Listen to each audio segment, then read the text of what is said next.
Hello, everyone, and welcome to We Blame Harry Styles, a podcast dedicated to the work of musician, model, actor, and Grammy winner, Harry Styles. This week on episode 11, we're going to discuss the 63rd Annual Grammy Awards. Yay! My name is Key. And I'm Gray. And what do we blame Harry for this week? I'm internet famous. Okay, so listeners, your humble podcast host on the night of the Grammys, as God intended, got a little bit drunk, went over to his friend's house, watched the Grammys, and right after Harry's performance in his cute little outfit, there was an image posted up online. It is a close-up shot of his chest hair framed by leather and a boa, and then his cross necklace and a banana. Iconic photograph. The caption was, "Banana Dick Necklace Comeback." And Drunk Me said, "I have a clever idea," and tweeted, "Representing the three main C's, chest, cock, and Christ, we're earning our explicit rating today." At the time of recording, so earlier this morning, it said it had 1,300 likes, which is obscene. At the time of recording, I don't know if Twitter suspended some of those Harrys, but it has 960 now, which is a lot. And I just Wait, feel so like... we're doing a whole section about you going viral on the internet and it doesn't have 1,000 likes? It had over 1,000 at the time, and I felt very famous. We are all just sitting in judgment. I felt very famous seeing that go up like that. It was just crazy because it was just a dumb little joke. But listeners, I felt very viral. I didn't mean literal. Is your life different now? Are you too popular for the podcast now? Like, we have to say goodbye to you for more exciting things. I'm a millionaire and I'm cisgender now. All right. Well, in terms of blaming Harry, I am blaming Harry for the lack of sleep that I got last night, which I'm sure is something that I share with many of our listeners. So we're recording this on Monday night, the night after the Grammys, and I think I'm running on 3 hours of sleep, 3.5, 4. Oh my God. I had a job interview today and I had to get up and prep for that. And so, didn't get that much sleep. We're all manifesting for Key. We need to manifest that Key gets this job. Well, it's gonna happen. I don't know if I want it, but it's always nice for the interview to go well. So yes. So I blame Harry for that, and I'm also thankful because it was a very fun night, which we will get into right now. Yeah, so we thought that we were going to go chronologically through the night, and then we'll talk about some of how the elements wrap up together at the end. Yeah, and kind of just like our overall thoughts on the awards show, some non-Harry things that jumped out at us, what we enjoyed, stuff like that. So, Key, prior to the 63rd Annual Grammy Awards, how were you spending your evening? Yeah, so what I should have been doing was prepping for my job interview, so that I didn't have to stay up till 5:45 in the morning and do that after the Grammy Awards, but I didn't do that. So what I did do was I went to Qdoba, and I got some nachos, and I came back to my apartment, and I was prepared to watch the Grammys red carpet. So I had this plan. I was like, it's my favorite food. Going to eat these nachos. Going to watch the Grammys red carpet. It's going to be so fun. And instead, what happened was chaos, which is, I guess I've never paid that much attention. Like, before, you just turn on E or whatever, and they're just doing red carpet coverage, and I just never cared that much. I didn't pay that much attention, so I didn't really understand the chaos of it. There were like multiple live streams, and they were each covering different things, so I had like 3 different tabs open, and it was just a lot happening. And then, as our listeners I'm sure will know, Harry did not show up. He didn't show up! Oh so my God. I really wasted my nachos. I wish that I'd saved my nachos for the actual Grammys instead of the red carpet, but who could have predicted? Not me. Did you like watching the red carpet anyway? I didn't love it. I didn't hate it. It was a little overwhelming. If I had known prior that Harry was not going to show, I probably would have just Googled Grammys red carpet looks and experienced it that way and probably enjoyed it more. But how about you? What was your pre-Grammys experience? Well, I guess my earliest pre-Grammys experience was learning through my DMs that Harry's music video for Adore You lost to Beyonce's Brown Skin Girl, as the podcast host said that it should have. In the So third person, as we said, yeah, as you will know from our predictions episode. yes, as you will know from our predictions episode, if you listened, you can still listen to it now if you really want Yeah, not much to. point. That episode has a really short shelf life, but thank you for those who enjoyed it. Yeah, thank you for listening to it. And if you ever listen to it in the future for the plot, I mean, go for it. My start to the Grammys night, I took a nice long walk to my best friend's house and brought over some little treats that I got from Trader Joe's, and we ordered some pizza and cracked open a bottle of wine, and then we opened the live stream on YouTube, and it was just people who were talking, and we didn't get to see the whole fits of the outfits, and I was like, this is weird. But we genuinely just like watched that and like judged people's outfits from it, and I was like, Harry might come. I don't know. I was seeing on the timeline that people were looking at 3 different streams, and we had gone back and forth. We had eventually changed to a second stream, but like I was not as frenzied as some of the other people I think who were really going through it. We kind of gave up between the 2 streams, and then when Harry didn't show up, I was like, well, we watched that. I had a good time though watching it. There were some people that I liked seeing their outfits, and I don't know, I didn't think it was a waste of time, but I was also getting drunk at the same time, so Yeah, that helps. that helped the enjoyment of it. Yeah, I'll say, so people were saying, because Harry was opening the show, if he was going to show up at the red carpet, it would be early. So I kind of thought, after a little while, like, okay, he's probably not going to show, because it got to be at a certain point where I'm like, all right, that makes no sense. Like, clearly he's not going to like sprint from the carpet to the stage. But as we will get to later, I think, yeah, when we discuss his second look, which ended up being his red carpet look, I think it also just makes sense that he didn't walk the carpet. So we can talk about that more when we get to the breakdown of that outfit in particular. But, now that we know with context what his red carpet look was, I do think it kind of makes sense that he didn't walk the carpet prior to the performance. Yeah, I agree. I feel like a very important detail, since now we're talking chronologically, we're between the red carpet and the show, where, as our listeners will know, there was a half hour. I feel like crucially our listeners should know that me and my best friend went onto YouTube and typed in the Mountain Goats Jordan Lake sessions and listened to This Year and No Children, and did that as our setup to the Grammy Awards. You can judge me and my character however you want from that if you're aware of the Mountain Goats. And if you're not, look them up. They're great. Wow, really didn't expect a Mountain Goats plug early in our Grammys pod, but expect the unexpected here at We Blame Harry Styles. Do you stan the Goats, Key? Do I stan? No. Have I heard a Mountain Goats song? Maybe. I couldn't swear to that fact. I have nothing against the Mountain Goats, but you'll have to be my introduction point at some point or another. But at this moment in time, no, I do not stan. You'll stan the Goats someday. Okay. Yeah, so going into the Grammys, I guess what were you expecting of the show itself? Yeah, so we touched on this in last week's episode. I kind of thought that it would be a good show just from like what Ben Winston had described in his interview, I think with Rolling Stone, about the setup of the show. We knew what to expect. We knew it was going to be kind of like a Jules Holland style, like artists kind of set up in a circle performing to each other. So I kind of thought that could work really well. And yeah, I guess we can just get into our overall thoughts about the show now, because it's kind of like a nice time to say that. I thought it was really good, and I thought it worked really well. And maybe we can, touch on that throughout as we touch on the show chronologically. But yeah, I expected the setup to kind of work well. It sounded like it was going to be better than some of the other awards shows have been so far this year. And yeah, I thought it was planned out really well. I thought it was produced really well. And I enjoyed it. How about you? Yeah, I thought I didn't know what to think it was going to be like going in, because all of the award shows I've seen thus far have had pretty cursed energy. But I went in with high hopes. Mostly I just wanted to see Harry perform, and I wanted to see some other musicians perform, and I definitely got, what I came for. One thing that happened during the night was they didn't actually hand out that many awards, which was very funny. Yeah, they really didn't.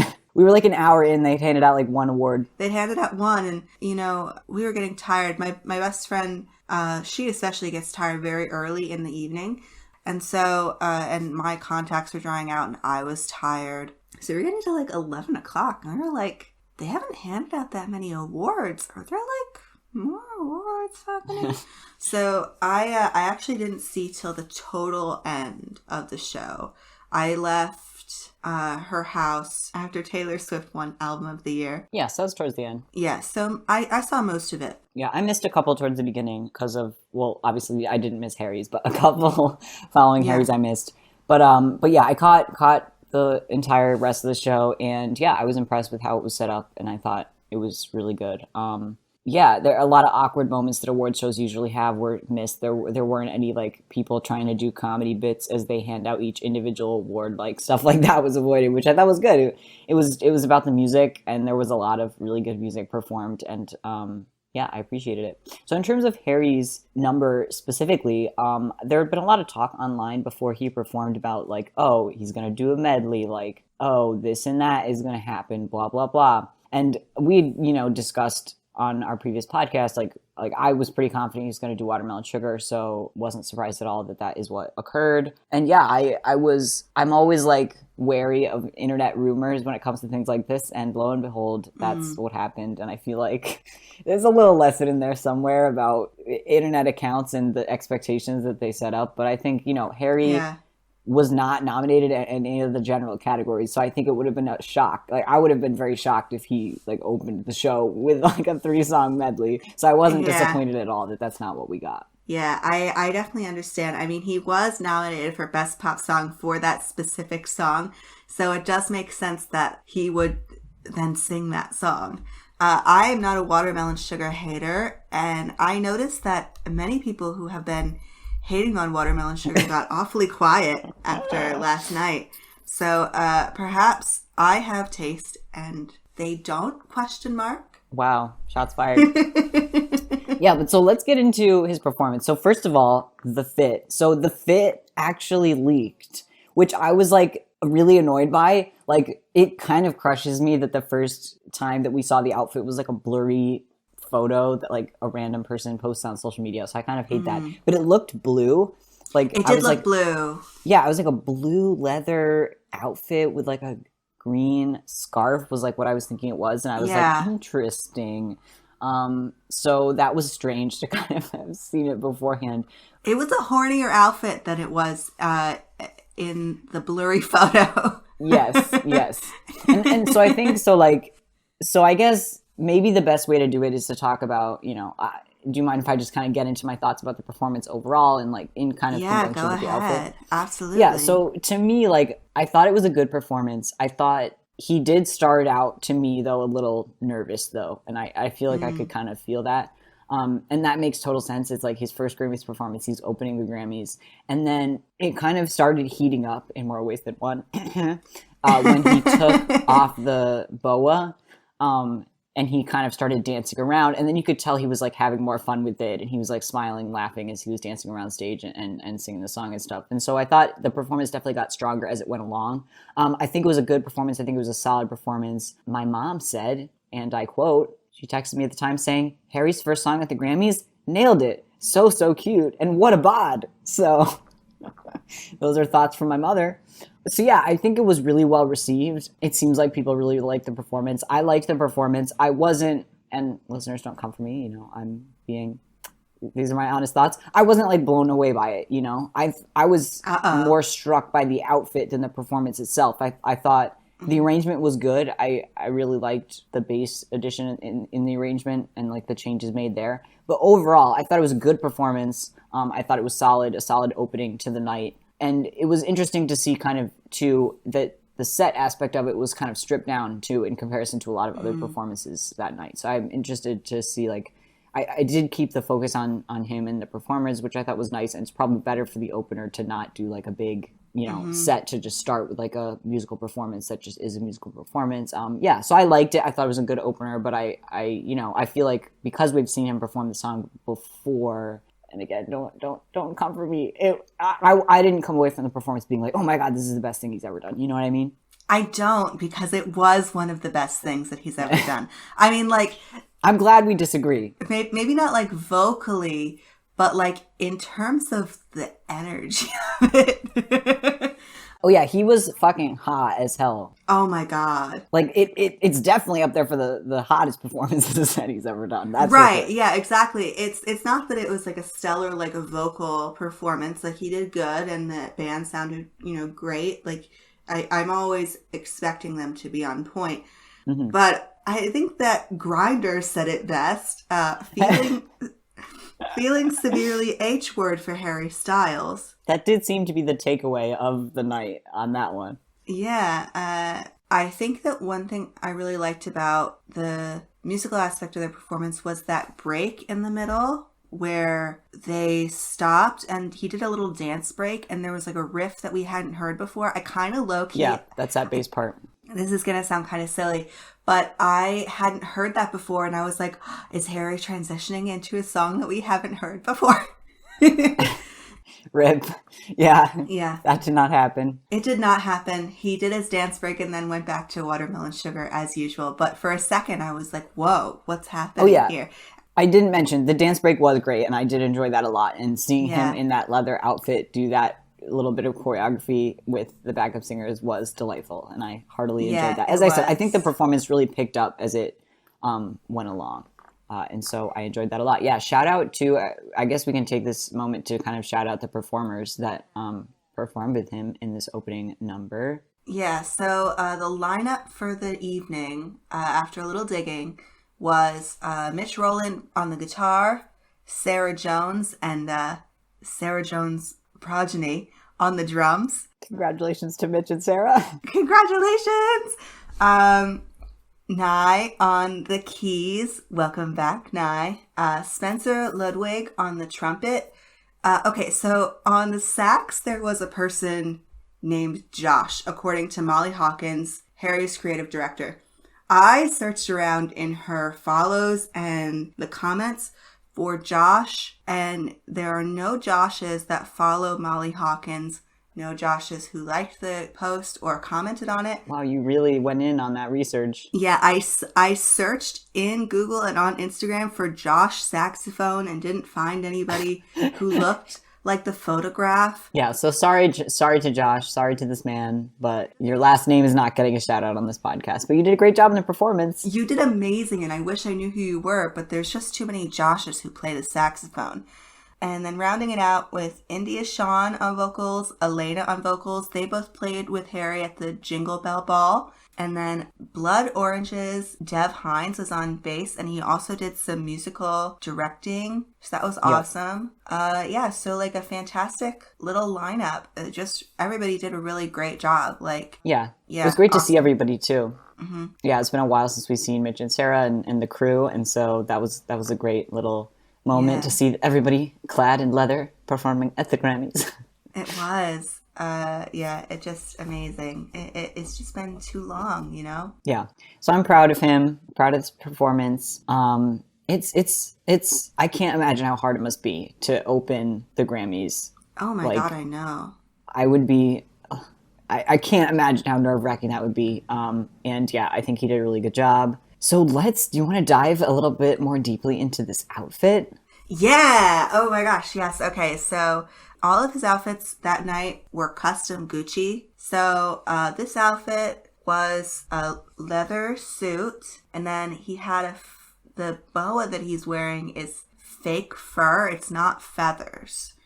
Yeah. So here's my little weird feelings about this boa. And I don't know, listeners, you might think I'm like completely crazy when I say this, but when I was growing up and I would go to like fairs or like school events for prizes, a lot of the times they would have these fluffy hats, and they were like top hats, but they had like fur. It was like fur or hair coming out of them. And this texture of fabric just really took me back to those purple fluffy hats that I remember. And I don't know how I don't think I love the texture of the boa. I'll say that, but the texture of the boa I have seen is polarizing.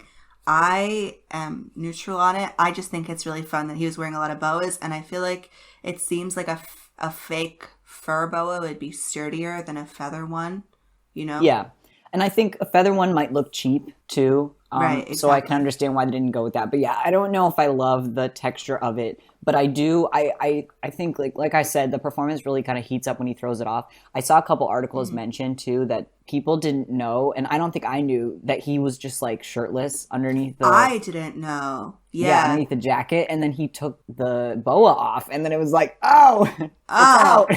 Yeah. And so that was a fun moment. So I liked that the boa facilitated that. And yeah, we can get when we get to the end of kind of all the looks, we can discuss how they all work together in the boa and stuff like that. But I loved the leather suit. I thought it looked so good. I thought it looked so high. I bet he was so sweaty. Yeah, I mean, I'm sure, but it was worth it. He looked really, really absolutely. good. Yeah, this was a powerhouse look. I thought that Thrillist had a really great description of his outfit. They said he wore a custom Gucci leather suit paired with a lime green boa, a phallic banana necklace, and a whole lot of gold rings. If that doesn't say Harry Styles, what does? After a year in quarantine, his rock star fit and gyrating hips proved to be especially overwhelming for Twitter, where everyone was very horny for Harry. Accurate. Yeah, real accurate. Harry Lambert did an interview with Vogue magazine because he's awesome. And this is what he had to say about the look. I think people could assume as he's performing his single Watermelon Sugar, his look will reflect the music video. We wanted to twist that on its head and go for something darker, sexier, and more unexpected. I don't feel that anyone has seen Harry dressed like this before, so the Grammys felt like the perfect moment to do this. It's sort of a full stop after the promotion of the Fine Line album campaign. For stage, it's sexy, minimal, a bit eccentric, but still fun. Yeah, so I definitely think that that's true. I think I really admire their tendency to go with the unexpected and to try, unexpected and original things. And that was definitely this. It definitely became a thing. Like, everybody's talking about the boa. Mm-hmm. I would say that my teenage self with the boa is quaking. I remember when I was, So I'm a little old. As somebody who was on Twitter once, who saw that we had a podcast, who was like 16, referred to me, I am an old. Too old, in fact, to have a Harry Styles podcast. Thanks for that one. And so my high school years were in like Lady Gaga's like prime years. And so the little person who saw Lady Gaga dressed in like crazy outfits and wore like some flamboyant stuff to school, I would have been all over this boa. I would have gone out and immediately got one and worn it to school and like took pictures and kind of embarrassed myself. That. So I think that's something that really makes me feel very fond of it, because I definitely see my younger self loving the look so much and like wanting to copy it. Yeah, I mean, I kind of want to copy it now, but I don't really have anywhere to put it now. When you're young, you're in school and you can do, there's dress codes, but there's a lot you can wear a feather boa if you want to. Yeah, so I think I definitely love the boa for that reason, but I also love that it gave it this reveal to his two necklaces. How do you feel about him exchanging his pearls for the banana necklace, which it seems is his new object that he's just going to wear until it breaks? I'm obsessed with it. I love it. I love that this time a lot of articles pointed it out. I didn't see, I guess, last time when he wore it, that much coverage of it.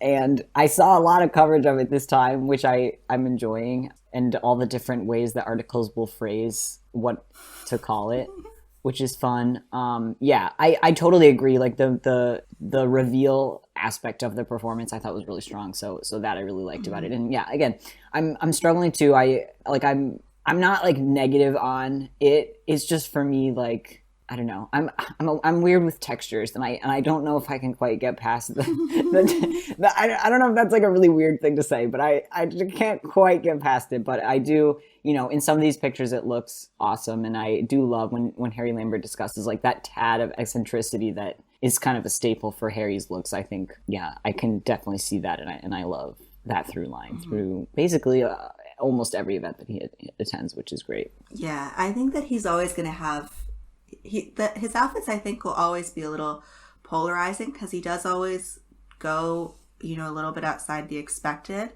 But I will say, Key, that if you don't like every single one of Harry Lambert's looks in a way that you would wear yourself, then we're going to have to just find a new co-host of the podcast. I know. Going to have to replace canceled. you. I'm sorry. Uh-huh. Well, I'm sure that we can find another co-host. My mom is available, evidently, from the text that she sent me about this opening performance. So, listeners, Key edits this podcast. I am far more replaceable, so Key's not going anywhere. Okay, so do you have anything else you want to say about his performance? Oh, yeah. I guess just, you touched on this when you read Harry Lambert's quote, but I do think it's interesting that, like, the fashion in the Watermelon Sugar video is, like, pretty iconic and fits so well with that song. But like he said, like, we've seen it before. Yeah. And so it just makes me excited. I love, even if certain things really hit for me and certain things hit mildly for me, I never dislike anything that Harry Lambert has ever put Harry in. Nothing ever straight up doesn't work for me. But certain things I'm hotter on than others. But it's just exciting to be surprised as things move forward. And we like to, on this podcast, like we've done it a few times, try and predict how things are going to work out. And what's so great about Harry working with Harry Lambert in this way and the way that they work together is that it's really hard to predict because they just love taking left turns and surprising us. So that's really fun. Yeah, any of my guesses about what he would have worn to this event were wrong. So actually, I did think I called a Gucci look for you performance. Did. Yeah, I think you said custom Gucci. Yeah, but I did call a Steven Stokey Daily collaboration. That did not occur. I feel like my manifestation skills are I never get all of it, but I do get some of it. Some is better than none. But yeah. Great job, Harold. It was just it's so special. Like the Grammys, I was saying, the night before the Grammys happened, I was like, it's just now hitting me for some reason how big this could be for him. Mm-hmm. And fuck, opening the Grammys, he was talked about so much. I think people are saying he was the number one most talked about celebrity on social media post the Grammys. And yeah, boy, does he know how to generate a conversation. Yeah. Proud of him. I mean, it's interesting because, there were, lots and lots and lots of good performances, but Harry's was the first, and he was really good. And so I feel like that's part of why it generated conversation. People who were, in the weeds, there was a point where Cardi B and Megan Thee Stallion, they definitely did WAP, or a version of it on network television, that was quite obscene, and I definitely turned to my friend, and I was like, did they just, because they were in some positions that were... Let's just say it. Listener, they scissored. Oh, we'll go right for it. Yeah, so there was some light lesbianing going on the TV, and, and I turned to my best friend, and I was like, so they can't say pussy, but they can do. And she's like, I guess it's after 10 o'clock. So honestly, with WAP and Watermelon Sugar, certain oral activities really had the spotlight at this year's Grammy Awards. I know. I think that I saw a post that was like, is Watermelon Sugar the first song about cunnilingus to ever win a Grammy Award? Somebody do the research on that, because I bet it's not, but I don't have the wherewithal to do the research on that. This episode is really winning its explicit rating. Listen, we do put an explicit rating on it. I apologize if there are some people for whom that is not appropriate, for that language is not appropriate, but you all saw the Grammys, you saw the performance, you know what it is. You know what it is. We all saw them, and it was great. Trevor Noah really liked the WAP performance. He really did. He really did. He went on stage and he was cheering, and I was like, yeah, he enjoyed it. It's okay. Yeah, no. unfortunately, this is not We Blame Megan Thee Stallion and Cardi B. This is We Blame Harry Styles. So we'll seg back into when they were finally announcing some awards. So, Key, tell me, did Harry win any awards? So this was like, again, if you listen to our Grammy predictions episode, you would know that we sadly predicted that Harry would win nothing. Grammys. And I could not be more thrilled to have been wrong about that. Yeah, he won a Grammy, you guys. I mean, you all know it. We led the podcast with it. Grammy Award winner Harry Styles. Absolutely insane. He won Best Pop Solo Performance. It's so funny because I had told my friend when I went over to her house, I was like, I want to watch this, but I don't think he's going to win anything, but it's going to be fun. And then the announcements for the award came on and I was like, oh, this is Harold's. They announced this is Best Pop Solo Performance. And I was like, oh, we need to, come on, manifest. Harry. And then they were like, Watermelon Sugar by Harry Styles. And I was like, what? Yeah, I was like sitting alone in my room watching it on my laptop, and I audibly was like, holy shit. Like, it was so fun. It was like such a fun moment, and you could tell that like Harry was so shocked too. Mm-hmm. He was just like sitting there like in shock, and Jeff had to like shove him and be like, it's you, like get up there, it's you. Oh my god, because it's just what, like, it wasn't what was predicted. Like we didn't think he was going to come away with nothing because we don't think he deserves anything. It's because, you know, certain sites do Grammys predictions and there's like talk about who people think is most likely, and he just wasn't the most likely. So it was such a fun upset and like such an exciting moment in the night that I just like didn't anticipate. It was so much fun. It was so fun. I was really like, because I wasn't predicting it and because I was like manifesting when it happened, I was like, what? I was like losing my mind. So then Harry went up on the stage and he picked up his Grammy with 2 fingers and then he gently put it back down and then he gave his speech. He talked a little bit about the history of recording Watermelon Sugar, how it was recorded first and recorded in Nashville. He thanked a bunch of people, Tom and Tyler and Mitch, Rob Stringer, Columbia, and then he swore. So like I didn't even know that happened, right? Because like my broadcast cut out, and I was like, that was weird. Like I wonder what happened with that. I thought, oh, maybe he swore. It like occurred in the back of my mind, but I didn't like. I was like, oh, maybe my internet cut out. Like I didn't really understand what happened, and then people had to tell me later, like, no, this is what he said. So apparently his words were, all of these songs are so fucking massive. And they cut the whole sentence that he said. Yeah, but I would imagine because there's probably probably how it works, right? To allow them to cut things like that happened, because that was not the only time in the night that occurred. There's like a slight delay, right? So I'm sure they don't have time in that brief delay to like cut specific words. So they're probably just like, okay, just do it. Like, silencer for that part because they're on the cuff, right? And it's happening absolutely in real time. I also feel like it's also, they do it just in case the artist swears again. They're like, is Harry Styles gonna swear a second time? It was very Kristen Stewart at SNL in that they both own my heart, and I was very endeared by it. I thought particularly, so like when I saw it later, you know, and there's other people with clips of him saying it live, it just feels very like British rock star to me. That might sound dumb to say, but just like what I will say is that like you could tell based on this speech that he didn't expect to win this award, and it just felt like very genuine and very like, wow, I can't believe that this happened. And that was just another one of those moments where I was like, it just slipped out, and he just like felt it so much in the moment, which I was very endeared to. Yeah, it was very, very endearing, especially because he didn't shout all these songs are fucking massive. That's kind of why like a bunch of people were like, did he? Because it was a very understated swear. Just very appreciative of the moment. And then he left the stage without his award. But wasn't there talk, like, I was unclear because I think this happened at a different point in the night too, where like there was some questions about like, were they supposed to take it? Was the one that was there ceremonial? It was unclear to me, but I do love the idea that he just forgot because he was just so in the moment that it just slipped his mind, which is exactly what I would do if I was in that situation. I Yeah, guarantee me you. too.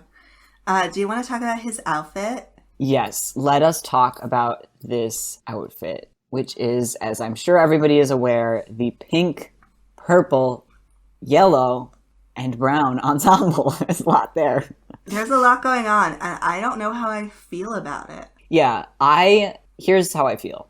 Kind of similar to my other feelings, except this to me is like, so first of all, I am kind of glad that he didn't walk the red carpet in this look without seeing the first performance look, because I think it makes much more sense after he's already won a Grammy and he's already performed once in a sexy leather suit. I enjoy it. I think it's fun, especially because in a lot of the images that we got, he's just like having a great time. Like even in a lot of the red carpet images, he's just like smiling really huge. And so it's just like very cute and very fun. And so I felt that aspect of it. There's like an amazing photo of him and Lizzo. There's like a bunch of photos of him and Lizzo. I just love him and Lizzo. And we got a wonderful reoccurrence of their relationship that has carried us through from the Brits this past year. And their outfits like sort of were matching. It was probably unintentional, but I appreciated that two of their outfits kind of were color coordinated. Yeah, so I just am very endeared to this outfit by all of the photos that we got that accompanied it, and it's fun.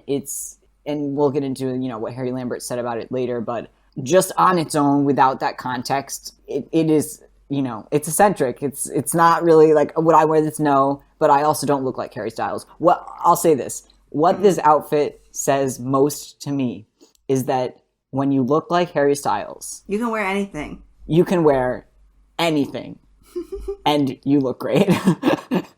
And it's true. Like, yeah, I mean, they make decisions knowing that. And it's like extremely true. Like he just has the charm and the charisma and the good looks to pull it off. And so I do think he mostly pulled it off. But if somebody were to say to me, I don't think this works, like I would understand. I think that it is hard because I don't think that I would look good in this. But I do think that he just looks like he's just having such a good time in it. And I do I do have a special fondness for clashing patterns, I will say. Like, I do have a particular fondness for that. I used to wear some similar clashing patterns things. So I do have an appreciation for a clashing pattern. And I do like the colors. I guess I love it as a piece of art that Harry's wearing. I don't know if I love it for like regular wear. But I do appreciate the fit in this context. Does that make sense? Yeah, it does. And I think too, like the boa is tough for me on this look. I think because again, like we said before, I'm like a weirdo about texture, and it just, I'm like looking at it, I'm not crazy about the texture of the boa. I think this outfit would work totally fine for me without it. Like I wouldn't have any qualms about it at all. I think the yellow is cute. I really like the yellow boots that he's got on. I think that's a really cute look. Yeah, I think, I'm looking at it. I'm looking at a photo of it right now, and I'm thinking he's adorable, and he's pulling it off. I would probably try. He's working it. If I had anywhere to go, I miss having fits. Yeah, but let's get into some of the stuff that Harry Lambert said about it, because that can kind of lend some more context to this discussion of the outfit as well. Yeah, definitely. So Harry Lambert said, it was also important to us all that the silhouette for the stage was the same as the red carpet, but that the actual looks felt polar opposites. One being patterned and vibrant, the other being more slick and sexy. This is Harry's first Grammys, so we wanted to do something that felt British and eccentric, a little bit rock and roll, and a little bit camp. I hope we did this with a mix of the tweed and the boa, which is Britishness, rock and roll, and camp all rolled into one. Yeah, so this totally makes sense to me, like this description of this outfit, especially with the tweed, with the patterns, the British rock and roll aesthetic that he's describing here. Like I look at this outfit and I'm like, yeah, I can see how those things fit together. Yeah, I'll just say what he's describing makes sense to me, even if like when I first saw this look, I don't know if that's what I would immediately think. Like I don't know if that would clock to me, whether it's like the leather suit, like when you see that, you know what they're going for. Like it's sexy rock and roll, like, and that's obvious looking at it. With this, that doesn't, like, the British aesthetic of it didn't jump out at me. But now that he says that, I can kind of put that in context and it makes sense. Mm-hmm. I also think it's hilarious that he was wearing this outfit when he won his first Grammy, and I do love that. Yeah, That's very fun to me. It is very delightful. And now, because I don't doubt that he will go on to win more Grammys in the future, hopefully, and we will be able to show those pictures side by side, and this will be forever the one of him winning his first Grammy, and I do love that.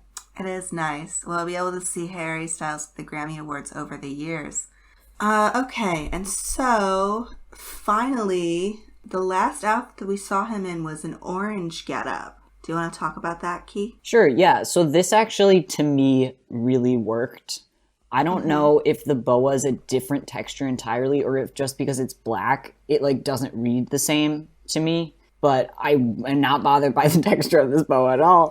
I think this outfit works really well together. Yeah, so it's like the orange. It's the similar kind of aesthetic, right, with the blazer and the plaid pants and the black boa. I think he looks great in this outfit. I kind of think it is a softer, less clashing version of the second outfit. And so in that respect, even though it's not quite as, fun in that it's not as out there, it just, to me, it is more pleasing to the eye. So maybe that's a boring ass opinion, but I like this outfit a lot. No, I like it. I like it. I guess I don't have much to say. It looks good. I like that. I want to see these photographs, because this was like from a gift set on the online, and so somebody was taking a photograph, but we don't have the photographs that they were taking. Of him holding his Grammy. Those photos, as of recording of the pod, are not yet out. I was telling Key earlier, I was joking that this is going to be in his HS3 profile that's coming out at the end of this month. Still on that beat. I was like, yeah, I mean, I'm still beating that drum, Yeah, so it was like, because you were like, when will we get these pics? What are they waiting for? And I was like, for when you least expect it. Like, I do think that they're just going to drop it whenever. I think we'll get him soon. I think there's been an amazing, he pretty recently, like not that long before we are recording this podcast, Harry tweeted a beautiful photo with Dev Hynes and Mitch, where they're kind of flanking him both in the leather looks, which is just like, I'm obsessed with the composition of that photo. Like, it's just such a cool photo. And they all look so great. And so, Harry, let me join your leather squad, please. Yes. But yeah, so we've kind of been getting this trickling of photos. Like Alessandra posted some really good photos of the leather look. So I think probably just throughout, as time goes on, maybe we'll see these pictures, hopefully, maybe. But if they crop up in a Rolling Stone photo or in a Rolling Stone profile imminently, you really will have the powers of manifestation. Yes. And let me tell you, I have an idea for how this Rolling Stone profile is going to go. I sent this to Key earlier, and I still am really amused, and I'm going to use it to seg into a conversation about something that Harry Lambert said in the interview. That Key thinks we are overanalyzing. I'm really going to be the downer on this episode. Guys, I'm fun. I swear I'm fun. Okay, so my message to Key, I said, I'm telling you, okay, the picture's going to be released within a month. And it's going to be in a profile that's like, fresh off of a Grammy Award between the shooting of 2 films, socially distanced but warm. I met Harry Styles looking bright as ever, wearing his now infamous phallic necklace. And the article is titled something like, Harry Styles says glam rock is back. It is certainly a vision. And that sounds like a Rolling Stone headline to me. But feel free to describe the quote that has resulted in this thought process that I'm not quite convinced by. Oh, yeah. So in the article, we kind of gave some of the quote about this before, but there was a little bit of editorializing that the author did and said, in the place of the watermelon sugar outfit was a glam rock influenced vibe that signaled the start of a new era. And continuing on to that, Harry Lambert had said, it is sort of a full stop after the promotion of the Fine Line album. So now a lot of people on Harry Twitter are speculating that HS3 is going to have glam rock leather vibes. Key, what do you think? To me, this is like when people after the Met Gala were like, HS2 is going to be like a dark romantic aesthetic because of what he wore to the Met Gala, which is like I think what he meant by this quote was just that, like, I think it's the end of the era, and like that totally makes sense, but I don't think that has bearing really. Not that I would dislike it, like I'm totally here for it as like a harbinger of what might come, but yeah, I definitely was not reading into this quote as much as other people were, but there's no harm in that, and I'm glad people were having fun with it. I don't think that the Met Gala is a great comparison if you're trying to argue against it, because I do think that the Met Gala kind of feeds into Fine Line very neatly, even if it wasn't what people were exactly expecting. It's very much like the blurring of, gender and like the concepts that Harry used during the Fine Line campaign, particularly in fashion. So I don't know. It seems like you're more arguing for the case than against it. Okay, now it's my turn in the debate, and then you can give a rebuttal.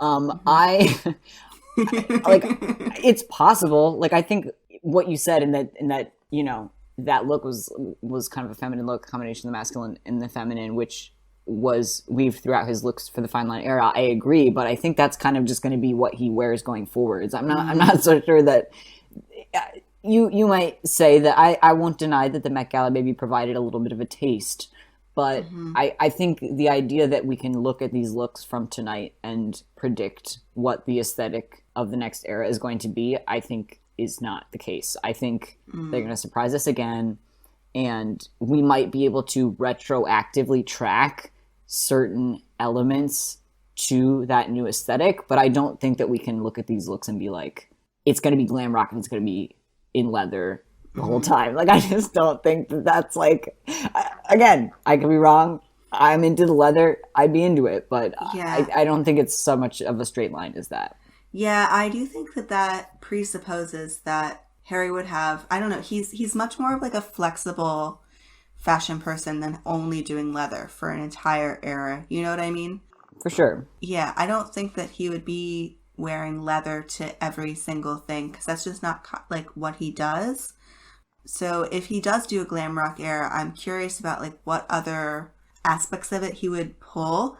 I particularly really like, there's like a lot of like glittery stuff from that era. I mean, I would love if Harry really indulged in some glitter, because I don't really feel like that's an aesthetic that he's pulled in from. Like lots of like sequins, and I'm thinking particularly of this image of Mick Jagger in his glam rock phase. He did like a lot of glitter and like that sort of thing. So I would love to see him do that, but I guess only time will tell. Yeah, we'll have to see. But now, so that we've kind of walked through these three looks, I will say, so one other thing about this look, which I just thought was funny. I think somebody, I forget who it was, so I apologize to the person who said this to me. I think somebody had mentioned to me on Twitter that it just looks good with the Grammy, and it looks better with the Grammy than the previous look would have.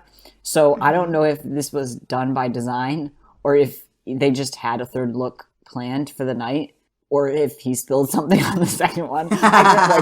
They had a rack of clothes, so it's interesting to me that he changed the third time. And I find very amusing the idea that they changed the outfit so that it would look better and not distract as much from the Grammys, the Grammy itself in the Grammy photos. I find that very funny and amusing. Yeah, I love it. All right, so any miscellanea of the night that you want to talk about, Key? Yeah, so we just got so many great photos from last night. A particular one that emerges for me, we already talked about that Hizzo photo, the Harry and Lizzo photo, which is just so cute. My favorite one of those is the one where Lizzo's doing the peace sign over Harry's head. And they just are so adorable together, and I love them.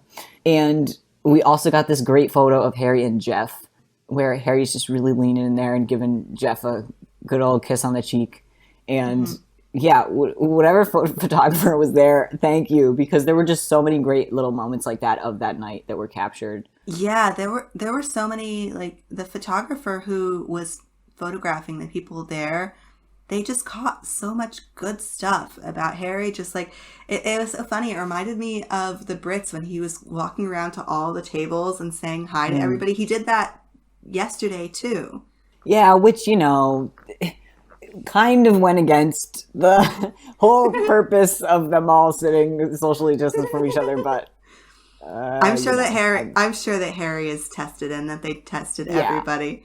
I'm sure everybody there was tested, but yeah, it was fun to see, you know, those little moments, and I think too that was a great thing that I really liked too about this awards show. We didn't touch on that earlier in the podcast, but when, you know, Billie Eilish was performing and you could see Harry bopping along, and when he was singing along to another artist, like little moments like that you could kind of see throughout the night, I thought were fun. So seeing the Jeff and Harry friendship on full display was a good time. Yeah, little moments like that throughout the night were fun. But yeah, and then just some other Grammy things overall. Like I just really liked. Like, I just want to shout out some other performances that I like. I will say, so one of my top moments of the night was Megan Thee Stallion and Beyonce accepting their award together. I really thought that this was kind of the Megan Thee Stallion Grammys. Like, oh my god, she I know. really was the star of the show. And that was fun to see. She's very charming and very genuine. And so I loved that moment with her and Beyonce. I thought Silk Sonic's performance I enjoyed. Doja Cat's performance I thought was really good.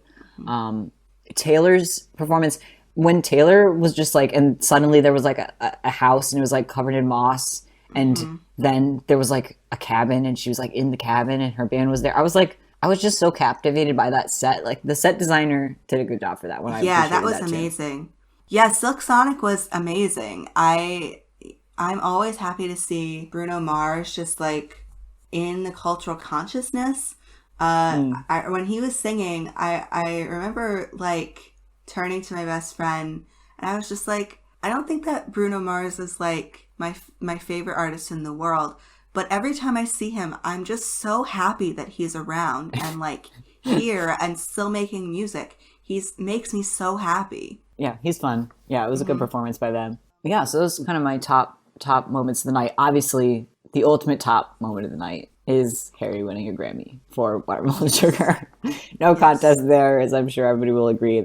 Again, performance is great. That emerges as a top moment for me too. But it was just so nice to be surprised. It's just so fun. Yeah, it was fun.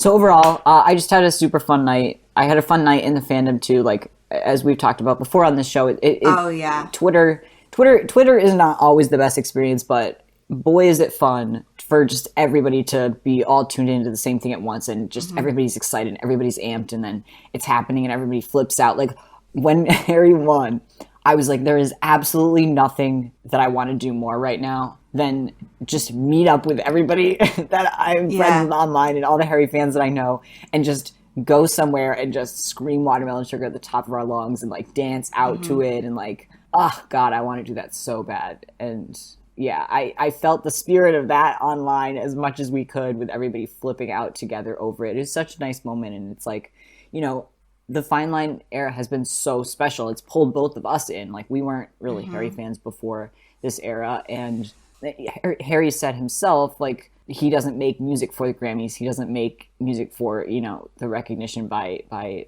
bodies like the Recording Academy. And that being said, it's such a nice cap to the era and for all the special things that have happened over the past year. To see that recognition from, the biggest and most important music awards show. Like, it's just cool to see that recognition, you know? Yeah, absolutely. Yeah, I was very, very happy to watch the awards last night. It was a good time. Okay, so now we're going to move into a fun little segment we like to call Must Get Rid of Toxic in Community, where we roast people with weird opinions on the internet. So we have 2 gems for you tonight. Sometimes we only have one, but this time we have 2, and the second one is very special, but the first one is a doozy. So this made the rounds on Twitter, actually, but it's from a blog that I'm very familiar with, and it is a Harry hate blog, but this is between 2 anonymous people. So someone submitted with their whole chest to this blog. I'm completely disgusted by the way he wore his quotation mark cross necklace over his stupid banana dick necklace. How dare they insult the banana dick necklace? Parentheses, the cross is sitting on top of that stupid banana thing in his close-up Grammy shots Like, how can he be so disrespectful? I'm done with this man now. He's awful.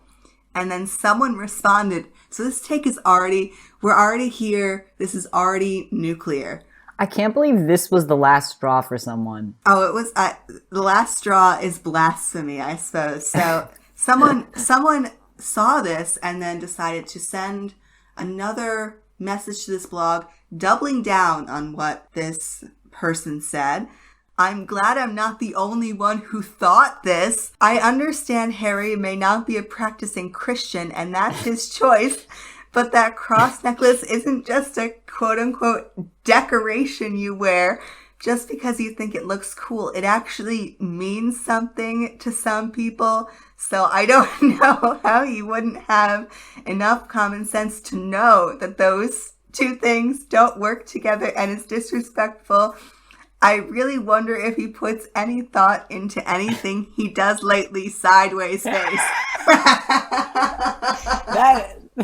That ending really makes it. Like, I don't know if it would be funny to me without somebody being like, he's wearing the two necklaces on the same chain. I really don't think he puts thought into what he does lately. Like, that's very funny to me.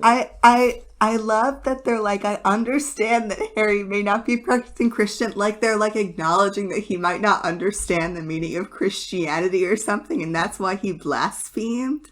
What is this? This is there's just a lot going on. And I would just like to say, as a former Catholic that is very, very lapsed, in that I don't believe in God, I'm just delighted at this juxtaposition, and I think it's great, and I enjoyed it heartily, and I would like to thank Harry for providing us all with that visual, and I can only hope for more blasphemous imagery going forwards. Oh, man. In terms of the things that Harry's done that Catholic God would disapprove of, I don't feel like this is at the top of God's list, but I don't know. Maybe I'm not educated enough in the current church. I have been in and out maybe of dick the necklaces church. are at the top of the no behavior, the new list that the Catholic Church put out this year. Yeah. Yeah. Key and I are not up on the no list. So, listeners, if you're up on the no list, tell us if the rankings have changed. I know that this is like a hate blog, so like, is it shocking that people have bad opinions? No, but it is like, okay, he just won a Grammy Award. He performed a Grammy Award-winning song. He wore 3 different outfits. And someone's like, do you know what my takeaway was? My takeaway was that these 2 pendants were on top of each other in photographs. That is my big takeaway from this year's Grammy Awards, which is just fascinating. It's a fascinating study in what people spend their time on and what people care about. Yeah, we're gonna move on from this one because we have another special thing for you. This one coming from someone with a slightly larger audience than an anonymous person on Tumblr. So listeners, frequent listeners of our podcast may know that Harry Styles used to be in a different band. Like for shock right now. For 5 years. I don't know if you heard of this. I think their band was called One Direction. We talked about it in a whole episode. If you need to know more about One Direction. Delved into that ancient history. Yeah, ancient history. So one of his former bandmates, named, I think it's pronounced Liam Payne. Liam Payne. He saw that Harry Styles won a Grammy Award, and people were sending him memes, I guess. So Liam posted a meme to his Instagram that we have just tried to explain several times and have determined it is kind of incomprehensible vocally. So you're just going to have to trust that it's just a dumb meme. It's difficult to explain memes over podcast, but you saw it. You probably saw it if you listened to this. Right. So someone sent Liam a meme basically comparing Harry in a similar outfit to the One Direction boys, and Liam captioned it up top, "This did make me chuckle," laughing emoji. And then on the bottom, "Congrats at HSHQ on your Grammy win. What a huge moment. Proud to be your brother," with the 2 up hands. Side note, congrats at Mr. Ben Winston on a great show. Many more to come, I'm sure. Again with the hands. So yeah. So this is not like must get rid of toxic in community. This is not a toxic post by any means. So this is definitely stretching this category that we do at the end of the show. But the reason why it's so entertaining to me is, why would he at HSHQ? What? Why would he do, like, Liam fascinates me, and this decision fascinates me as well. It's so strange, and like, there's so many things I just don't understand. Yeah, I mean, honestly, I think it's sweet. Like, there's absolutely nothing wrong with Liam shouting out Harry and saying that he's proud of him. Like, that's fine. That's sweet. That with the personal message juxtaposed with the adding of the brand account. It's so weird. It's very interesting. And I just, Liam, if you ever want to just sit down and grab coffee, I'd just like to talk to you and just get some insight into that brain of yours. God. He would just talk to you about ghost shows for like a half an hour. Do you really want to sit down for lunch with a straight man? No, that's what happened when he interviewed on Happy Hour. Like, he talked about some interesting stuff for like 15 minutes, and then like a good chunk of the show was just him like going off about how much he loves ghost shows. Do you want to sit down with a straight man and have him mansplain ghost shows to you, Keith? No, I really don't want that. And you're right to call me out on that lie that I just told. Telling lies. Anyways, I think we've talked enough about Liam Payne on our Harry Styles at the Grammys podcast. All right, let's move into the outro. Here, you're looking forward to non-Harry things, book, movie, TV recs, one non-Harry thing bringing you joy. Yeah, so as Gray would know, I recently gotten into the YouTube show Hot Ones. So we are continuing our weekly dive into pop cultural things I'm discovering that everybody's already known about for years. But yeah, so Hot Ones, the YouTube internet show where, that's repetitive, a YouTube show where celebrities are interviewed while eating progressively hotter hot wings. And I'm fully on the Harry Styles on Hot Ones train at this point. I think you would really enjoy it. I think it would be a really interesting interview, as the interviewer, Sean, asks very interesting questions, which you might not expect from a show where the gig is about hot wings. So yeah, listeners, I would recommend the Pete Davidson episode of Hot Ones. I would recommend the Aubrey Plaza episode of Hot Ones, the Keke Palmer episode of Hot Ones. I've been enjoying the show, watched a lot of it. I've been eating some spicy food, getting inspiration from the show. So that is an internet deep dive that I've gone down recently. I love that. I think that I would like to go back to what I referenced earlier in the podcast. I've been listening to the Mountain Goats. I've been listening to, they had an album come out in 2020 called In League with Dragons, and I'm getting into it. But I'm also really digging the Jordan Lake sessions. If you look them up on YouTube, in the depths of the pandemic, he emerged with like a full beard and like long hair, and he played some of his older songs. They're very cathartic.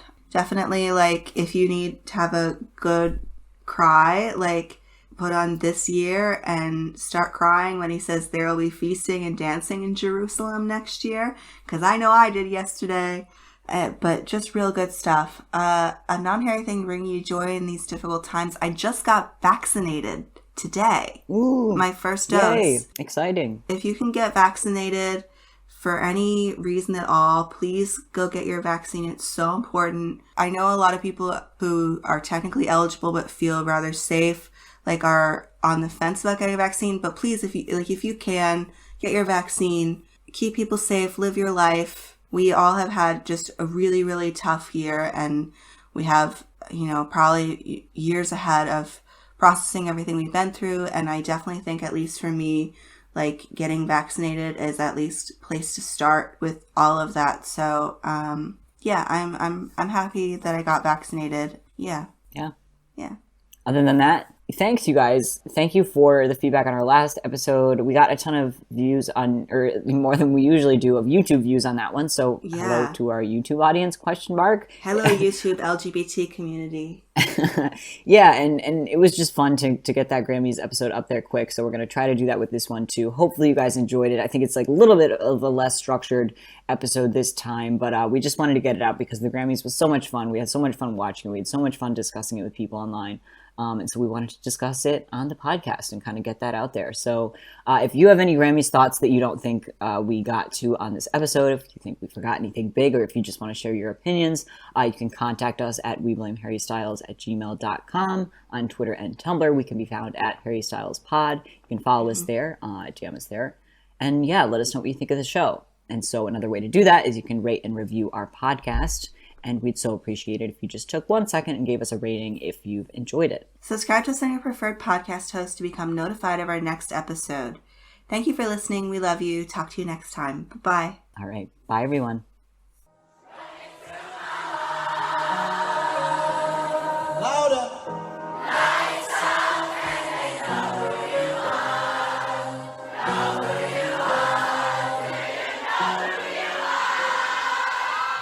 Until now.